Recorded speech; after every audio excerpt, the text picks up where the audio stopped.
Molly, Trump says he did not pressure House Republicans to impeach President Biden. They were just, quote, being proactive.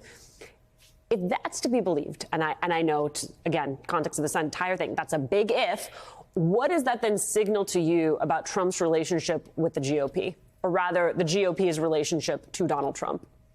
Right. Well, it's not to be believed. And we've heard him during many speeches say things like, you know, it's not fair. And if they're going to come after me, they should come after him, too. I mean, it's clearly been an obsession of his for a long time. But certainly this House Republican caucus, Kevin McCarthy, remember 21 days after the armed insurrection, he was down at Mar-a-Lago fundraising and taking pictures. And so I do think absolutely this caucus really belongs to Donald Trump, and he is the leader of it. And, there's reporting that says Kevin McCarthy started this impeachment proceeding to avoid a government shutdown. And then now Matt Gaetz is saying he wants a government shutdown anyway.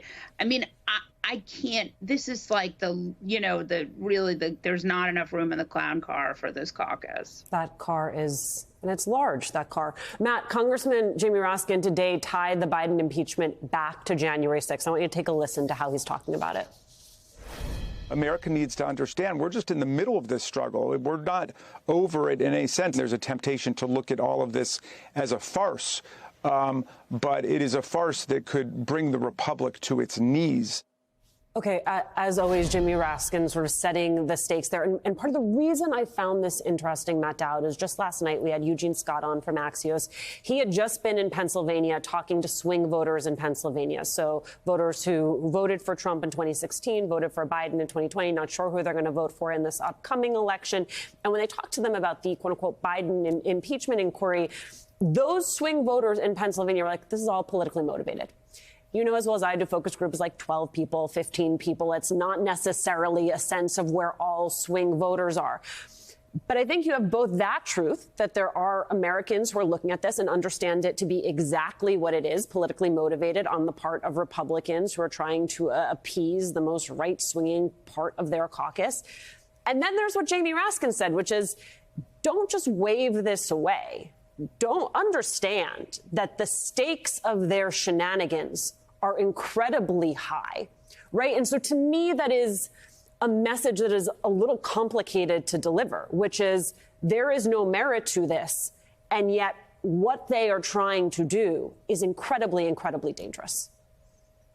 Well, I think Representative Raskins is dead on in raising this as this is another attack on our constitutional democracy. To me, this is incredibly troublesome that we're at the point in time where basically a third of the country believes that any means justifies any ends that you got. So if getting rid of Joe Biden is the end, then anything you could do, even roll over the Constitution, is fine. And that is concerning when you have basically a third of the country, if you think about this, a third of the country and the vast majority of the Republican Party who no longer believes that we have to stand firm on our constitutional democracy, that it's really just something, it's a tool to play with. If it works, great. If it doesn't, not. And that for our American republic to have a major political party and a third of the country fundamentally no longer thinking that we are dependent on our constitutional democracy is incredibly disturbing.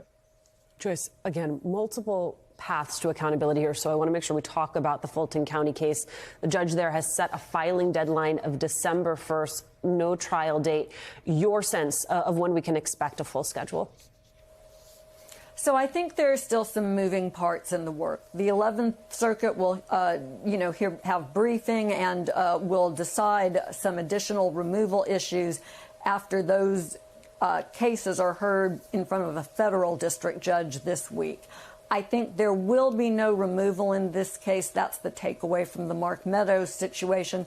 But that will need to be finalized. And then I think that what we'll see the trial judge in Fulton County do is set 2, possibly 3 tranches of defendants who will be tried together, the early 2 who've asked for speedy trials, and then 2 more. And here, I think, is where there will be a little bit of art into setting these trial dates. It would be burdensome on the courts, burdensome on the prosecution to have 2 trials overlap in any way. So the judge will have to really figure out whether the prosecution is serious about the timeline it's given him for trying this first case, and then set the second case so that it doesn't begin until the first one is entirely complete.